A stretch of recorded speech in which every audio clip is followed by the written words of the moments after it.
दोस्तों फिर से हाजिर हुआ हूँ आपके सामने बकरी पालन के लिए एक नया वीडियो लेकर।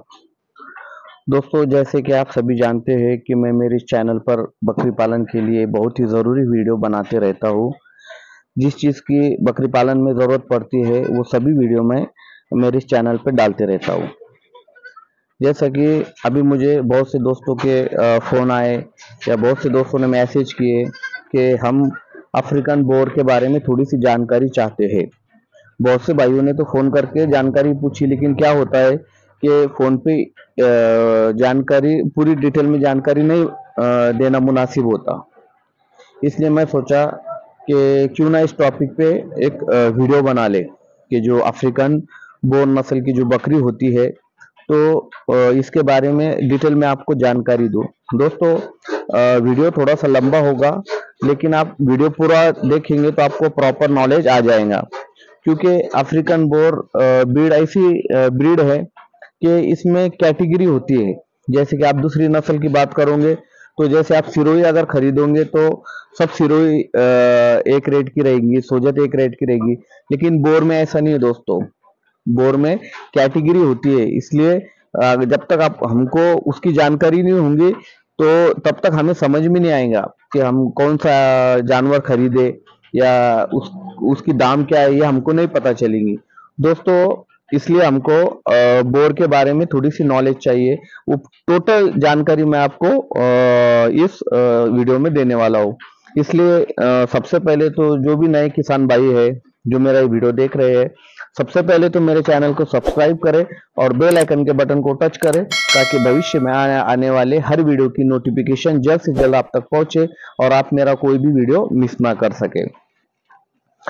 दोस्तों सबसे पहले तो हमारे जो भाई है उनके सबके जहन में है कि अफ्रीकन बोर की जो रेट है, कीमतें है बहुत ज्यादा है, जो कि इतना महंगा क्यों है और इतना महंगा लेकर हम इसका क्या करेंगे। दोस्तों सबसे पहले तो हमको बोर के बारे में ये पता होना चाहिए कि हम बोर किस लिए खरीद रहे हैं। जब तक इस चीज का हमको पता नहीं चलेगा तो फिर हम खुद कंफ्यूज होंगे कि इतनी रेट देकर हमें क्या करना है। इतनी रेट देकर हम वही कटिंग के लिए बेचेंगे तो बिल्कुल भी उतना पैसा नहीं बन पाएगा। तो सबसे पहले तो हमें इस चीज की जानकारी चाहिए कि हमें बोर क्यों खरीदना है। और दूसरी जो बात है कि बोर में कितनी कैटेगरीज है, कि ताकि हमें खरीदने के लिए जो है तो आसान हो जाएगा। जब ये सब चीजों का दोस्तों हमें अगर जानकारी होंगी तो बिल्कुल भी हम जो बोर की जो कीमतें हैं, बोर नस्ल की बकरियों की जो कीमतें हैं वो हमें ज्यादा नहीं लग पाएंगी। तो दोस्तों आपका ज्यादा वक्त ना लेते हुए आपको पहले बोर नस्ल के बारे में थोड़ी सी जानकारी दे देता हूँ। और हाँ दोस्तों, मैं खुद भी अफ्रीकन बोर नस्ल में काम करता हूँ। और अगर आपको बोर के बारे में अगर कोई मेल फीमेल या बच्चा कुछ भी अगर चाहिए तो आप स्क्रीन पे दिए हुए नंबर पर भरोसे के साथ हमें कांटेक्ट कर सकते हैं। और ऑल इंडिया ट्रांसपोर्ट हमारे पास में अवेलेबल है। आपका जो भी करीबी रेलवे स्टेशन होगा वहां पर हम आपका जानवर सही सलामत पहुंचा देंगे। ट्रांसपोर्ट का चार्ज वो आपको देना होगा। तो चलो दोस्तों, आपका ज्यादा वक्त ना लेते हुए आपको अफ्रीकन बोर नस्ल के बारे में थोड़ी सी एक जानकारी दे देता हूँ। जैसे कि नाम से ही पता चल जाता है कि ये नस्ल जो है तो साउथ अफ्रीका की है। अफ्रीकन बोर नस्ल ये असल में साउथ अफ्रीका की ब्रीड है। तकरीबन सन 1900 के आसपास में ये वहां पर कुछ फार्मर ने इस ब्रीड को डेवलप करने का जो है तो एक काम किया है। तकरीबन 125 साल से इस ब्रीड को डेवलपमेंट पे ब्रीड की जो है तो डेवलपमेंट पे काम किया गया है। तकरीबन 125 साल हो गए होंगे। और उसके बाद में दोस्तों उसकी सिलेक्टिव ब्रीडिंग कर कर उससे डेवलप किया गया है। आज के बोर में और आज से जो पहले 100-125 साल पहले के बोर में जमीन आसमान का फर्क था। लेकिन उन्होंने उस पर मेहनत करके, उस पर स्टडी करके और सेलेक्टिव ब्रीडिंग करके दोस्तों उसको आज इस मकाम पे लाके पहुंचा दिया है। दोस्तों आपको मैं एक चीज बता देना चाहता हूं कि बोर नस्ल की बकरी आज जिस स्टेज पे है, इसको दुनिया का हर देश, दुनिया का हर एक मुल्क जो है तो इस ब्रीड को पसंद करता है, और इस ब्रीड से ही उन्होंने अपने देश की भी जो नस्ल है उसे डेवलप कराया है। दोस्तों जैसे कि अमेरिका हुआ, ऑस्ट्रेलिया हुआ, न्यूजीलैंड हुआ, थाईलैंड हुआ, ऐसे बहुत से कंट्रीज है, जैसे सऊदी अरब में भी अभी बोर पे जो बोर ले जाकर जो है तो डेवलप किया जा रहा है। तो इस तरह से हर देश जो है तो बोर का जो है तो दीवाना है, क्योंकि दोस्तों जब भी हम कोई भी बकरी पालन करते हैं तो हमारा एक मकसद होता है, तो उस चीज के लिए बोर हमें बहुत ही कंफर्टेबल है। आपको बोर की सबसे पहले तो खासियत बता देता हूं कि इसमें क्या अच्छाई है। सबसे पहले दोस्तों इस नस्ल को जो है तो कम चारे में मतलब ये अच्छा वेट गेन कर लेता है, क्योंकि इसका FCR बहुत अच्छा है, यानी कि जो चारा जो खुराक वो खाता है तो उसका मीट में मटन में जो कन्वर्ट होना जो है तो बहुत ज्यादा है। जितना चारा खाएगा वो दूसरे नस्ल से ज्यादा उसका जो है तो मीट में कन्वर्ट कर लेता है, जिसकी वजह से ये वेट गेन फास्ट करता है और चारा इसे बहुत कम लगता है। दूसरी नस्ल के मुकाबले में अफ्रीकन बोर नस्ल दिखने के लिए भले ही बड़े होते हैं, लेकिन इनको चारा बहुत कम लगता है, क्योंकि ये चारा जितना खाते हैं तो उनका FCR बहुत बढ़िया है। दूसरी बात कि ये नस्ल जो है तो हैंडलिंग के लिए बहुत ही अच्छी है, यानी कि इतने बड़े बड़े बकरियां और बकरे होते हैं 100 किलो 120 किलो तकरीबन 150 किलो तक बकरे हो जाते हैं, लेकिन ये दोस्तों बिल्कुल भी एग्रेसिव नहीं होते हैं। आप जहां पर भी अफ्रीकन बोर नस्ल के बकरे या बकरियां देखेंगे तो आपको कहीं पर भी ये बांधे हुए नहीं नजर आएंगे। ये मतलब अगर हम एक कंपार्टमेंट में भी रखते हैं तो बड़े अदब के साथ ये रहते हैं, एक दूसरे को तकलीफ नहीं देते।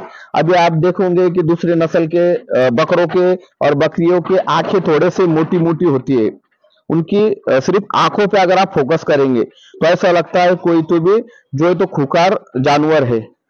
और वही अफ्रीकन बोर नस्ल की सिर्फ आप आंख देखेंगे तो आंख इतनी छोटी सी क्या ऐसा लगेगा कि ये बहुत ही मासूम से जानवर की आंख है, लेकिन आप जब पूरा बकरा देखेंगे तो आपको बहुत बड़ा नजर आएगा, क्योंकि दोस्तों ये बिल्कुल भी एग्रेसिव नहीं होता है। आप एक कंपार्टमेंट में 10 बकरे भी एक साथ में रख सकते हैं, बिल्कुल एक दूसरे को मारते नहीं, और ना ही जो चारा पानी करता है उसको भी बिल्कुल भी परेशान नहीं करते। हाँ, अगर खेलने का मस्ती का टाइम है तो वो अलग चीज है, लेकिन ऐसे बिल्कुल भी जैसे आप दूसरी नस्ल देखेंगे, आप कोटा है, सोजत है, शुरुई है, बीटल है, इनके बकरे कितने फुल एग्रेसिव, बर्बरी है, इनके ऐसे फुल एग्रेसिव बकरे होते हैं, लेकिन अफ्रीकन बोर में ऐसा नहीं होता है, इसलिए ये हैंडलिंग के लिए बहुत ही अच्छी ब्रीड है। उसी तरह दोस्तों जो किडिंग बच्चे देने का जो परसेंटेज है तो ट्विंस ज्यादा है, सिंगल बच्चे बहुत ही कम देते हैं बकरियां।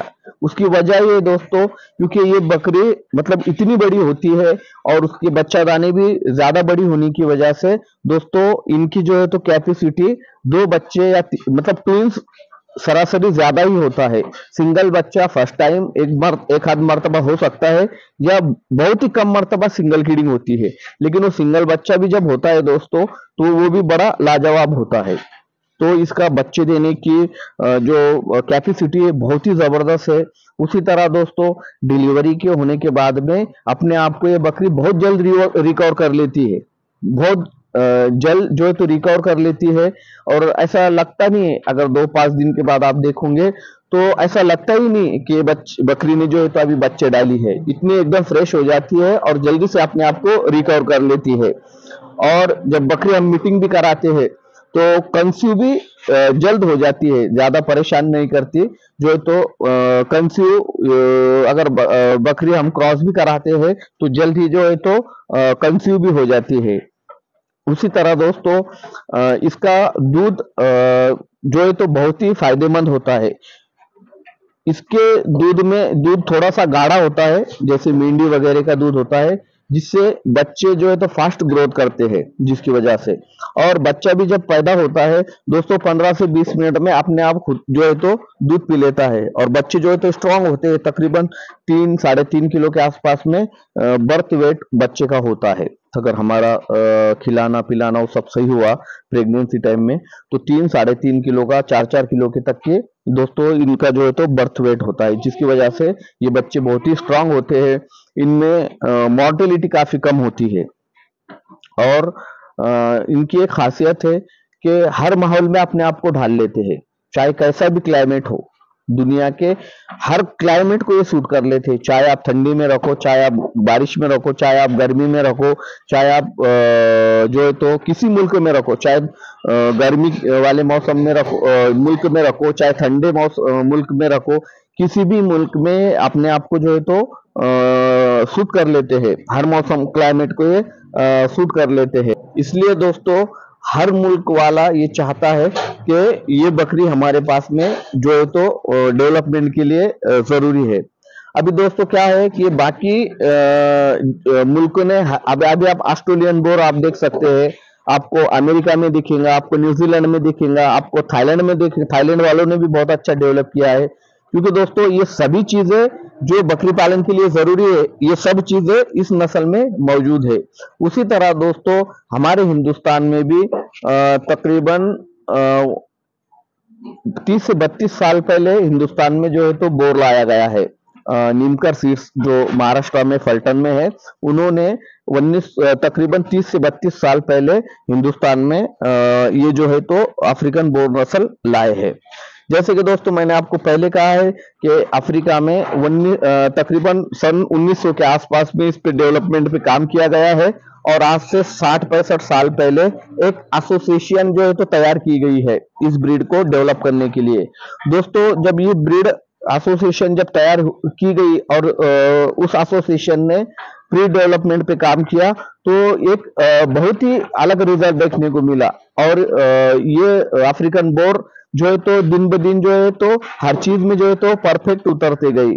उसी तरह दोस्तों हमारे हिंदुस्तान में भी तकरीबन 30 से 32 साल हो गए अफ्रीकन बोर आने के लिए, और अपने हिंदुस्तान में भी अच्छी डेवलपमेंट उसकी चालू है। लेकिन अक्सर पूरे मुल्क में जो है तो इस ब्रीड के बारे में अभी किसी को जानकारी नहीं है। और दोस्तों एक अच्छी बात यह है कि हमारे मुल्क में भी जो है तो बोर गोट जो है तो हमको डेवलप करने के लिए हिंदुस्तान में भी पहली बार एसोसिएशन जो है तो बनाई गई है, जो कि ये एसोसिएशन बकरियों का जो है तो डाटा कलेक्ट करना, उसी तरह इस ब्रीड को किस तरह से डेवलप किया जाए उस पर जो है तो काम कर रहे हैं। और ये एसोसिएशन तकरीबन 2-3 साल हो गए इसको अभी बनने के लिए। अभी आइंदा इंशाल्लाह ये एसोसिएशन बहुत बढ़िया काम करेंगी, जिससे इस ब्रीड को डेवलप होने के लिए बहुत सी मदद मिलेगी। और दोस्तों अभी आपको बता देता हूँ कि तकरीबन 30 से 32 साल पहले हिंदुस्तान में जब लीगली जब बोर लाया गया था, तो महाराष्ट्र के जो फलटन में ये लाया गया था, तो उसकी वजह से महाराष्ट्र के वो चंद जिलों में ये ज्यादा हुई थी, जैसे कि सातारा हुआ, सांगली होगा, कोल्हापुर, पुणे, ये 2-4 साइड में इस ब्रीड की जो है तो ज्यादा पैदावार हमको देखने को मिलती है। और अभी महाराष्ट्र के बाहर भी जो बाहर के एरिया में भी बहुत से जो है तो लोगों को जानकारी हो रही है कि अफ्रीकन बोर नस्ल भी एक चीज है जो कि बहुत ही बकरी पालन के लिए फायदेमंद है। उसी तरह जो है तो महाराष्ट्र में बहुत से जिलों में इसका बहुत ज्यादा फार्मिंग देखने को मिलती है। उसी तरह औरंगाबाद में भी अफ्रीकन बोर के बहुत अच्छे फार्म हैं। और आप महाराष्ट्र से बाहर भी यूपी, बिहार, झारखंड, कर्नाटका वगैरह इधर उसकी डेवलपमेंट चालू है, यानी कि महाराष्ट्र से यहाँ से जो है तो माल लिया जाता है। लेकिन दोस्तों क्या हुआ कि महाराष्ट्र से बाहर भी जो भी फार्मर है उनको अफ्रीकन बोर के बारे में ज्यादा नॉलेज न होने की वजह से हो सकता है कि उनके आपके साथ धोखा भी हो, क्योंकि बोर नस्ल की जब जानकारी नहीं है तो आपको पता ही नहीं आप क्या खरीद रहे हो। जैसे कि बोर में 4 कैटेगरीज होती है: bore cross, pure bore, full blood line यानी कि जनरेशन, और चौथा होता है फुल ब्लड। अभी आपको पता ही नहीं कि किसको क्या कहते हैं। तो वही जानकारी मैं आपको मेरे इस वीडियो के जरिए से आपको देना चाहता हूं, ताकि आपको बोर के बारे में थोड़ी सी जानकारी हो, और आप जब कोई एनिमल खरीदते हैं तो आपका बिल्कुल भी कोई जो है तो आपके साथ धोखा ना हो, आप बिल्कुल भी जो है तो सही माल खरीदे। अब ये क्या होता है कि आप महाराष्ट्र से बाहर होते हैं और आपका आना मुनासिब नहीं होता है एक या दो एनिमल के लिए, तो आप वहीं से ऑर्डर दे देते हैं। पूरी पेमेंट जो है तो चाहे ट्रेडर हो या ब्रीडर हो, उसके खाते में आप पूरे पैसे डाल देते हो। फिर अगर खुदा ना खास्ता अगर वो गलत भी माल भेज देता है तो आपका उतने पैसों का नुकसान हो जाता है, क्योंकि आपको पता नहीं होता है, और आप ज्यादा दूर होने की वजह से आप जो है तो कुछ एक्शन भी नहीं ले पाते। जैसे कि हम महाराष्ट्र के, हमें अगर माल खरीदना है तो हम खुद फॉर्म पे जाकर देखकर माल लाते हैं, पसंद आया तो पेमेंट करते, नहीं पसंद आया तो रिटर्न आते हैं। लेकिन आप वैसा नहीं करते, आप जो है तो पहले पेमेंट डाल देते हैं, फिर अब मैं खुद भी पहले पेमेंट लेता हूँ फिर माल भेजता हूँ। अगर खुदा ना खास्ता मैं गलत भी माल भेजा तो आपका नुकसान है उसमें। इसलिए थोड़ी सी जानकारी चाहिए, और थोड़ा सा महंगा जानवर होता है, इसलिए हम जो है तो हमारे साथ कोई धोखा ना हो, इसलिए आपके लिए ये वीडियो बहुत ही फायदेमंद होने वाला है। जैसा कि दोस्तों अफ्रीकन बोर में जो है तो 4 कैटेगरीज होती है। बोर क्रॉस होती है। अभी क्रॉस में भी क्या होता है कि सब एक रेंज की नहीं होती है, क्रॉस में भी परसेंटेज कम या ज्यादा हो सकते हैं।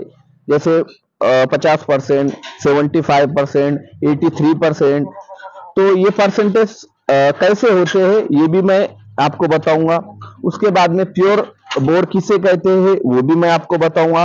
उसी तरह फुल ब्लड लाइन यानी कि जनरेशन कैसे होते हैं। अभी जनरेशन में भी एक जनरेशन नहीं होता है, फर्स्ट होता है, सेकंड होता है, थर्ड होता है और फोर्थ जनरेशन होता है। तो ये जनरेशन का भी आपको जानकारी चाहिए। और उसी तरह फुल ब्लड किसे कहते हैं इसकी भी मैं आपको डिटेल में जानकारी दूंगा। अभी क्या होगा दोस्तों, पूरा ही एक ही वीडियो में अगर बता दूं तो वीडियो शायद ज्यादा लंबा हो जाएगा, क्योंकि दोस्तों मेरा क्या है कि मैं कोई स्क्रिप्ट लिख के नहीं रखता हूँ, जो कैमरे के सामने बैठता हूँ, जो जहन में आता है वो आपको बताते चलता हूँ, तो वीडियो लंबा हो जाता है। और ज्यादा बड़ा वीडियो होने के बाद जो है तो कोई उसे देखता नहीं है। इसलिए दोस्तों मैं जो है तो हो सका तो नेक्स्ट वीडियो में आपको इसके बारे में भी पूरी खुलकर आपके साथ बात करूंगा। तो दोस्तों उम्मीद करता हूं कि मेरी ये जानकारी, मेरा ये वीडियो आपको पसंद आया होगा। वीडियो अगर पसंद आए तो वीडियो को लाइक करें, शेयर करें और कमेंट करें। और दोस्तों आपके अगर कोई सुझाव हो तो आप मुझे कमेंट बॉक्स में भी बता सकते हैं, या मुझे पर्सनल व्हाट्सएप पे मैसेज कर कर भी आप बता सकते हैं कि आप इस तरह से वीडियो बनाएं या इस टॉपिक पे आप बात करें। इंशाल्लाह मैं कोशिश करूंगा कि आपके उस टॉपिक पे मैं जरूर वीडियो बनाऊं। तो चलो दोस्तों अगले वीडियो का इंतजार कीजिए। इंशाल्लाह मैं आपको पूरी डिटेल में अगले वीडियो में बोर नस्ल के बारे में जानकारी दूंगा। तो चलो दोस्तों मिलते हैं अगले नए वीडियो में नई जानकारी के साथ, तब तक के लिए शुक्रिया।